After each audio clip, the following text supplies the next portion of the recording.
జీవితం ప్రశ్నలతో నిండిపోయి ఉంటుందంటే ఆశ్చర్యంగా అనిపించవచ్చు. కాని నిజమే. మీకు ఎప్పుడైనా ఆలోచించాలనిపించిందా? మండే ఎందుకు ఫ్రైడేకి చాలా దగ్గరగా ఉంటుంది, కాని ఫ్రైడే మాత్రం మండేకి చాలా దూరంగా అనిపిస్తుంది? మరియు మనం మెక్డొనాల్డ్స్ మెనూ అంతా గుర్తుపెట్టుకోగలం, కాని మనం పాస్వర్డ్స్ మాత్రం తరచుగా మర్చిపోతాం. ఇదిగో, ఇదే క్లాసిక్. మీకు ఆకలిగా ఉన్నప్పుడు ఫ్రిడ్జ్ ఎప్పుడూ ఖాళీగా ఉంటుంది, కాని ఆకలి లేనప్పుడు మాత్రం ఫుల్గా ఉంటుంది.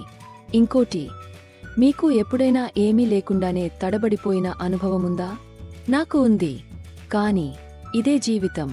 వెర్రి, గందరగోళం, ఇంకా చిన్న చిన్న మిస్టరీలతో నిండిపోయి ఉంటుంది. మీకు కూడా నాలో ఉన్నంత గందరగోళంగా అనిపిస్తే లైక్ చేయండి మరియు సబ్స్క్రైబ్ చేయండి. మనమిదంతా కలిసి అర్థం చేసుకోవడానికే ప్రయత్నం చేద్దాం. లేదా మనం అసలు ఏమి జరుగుతుందో ఆలోచించకుండా ముందుకు సాగిపోతామేమో. చూడాలి.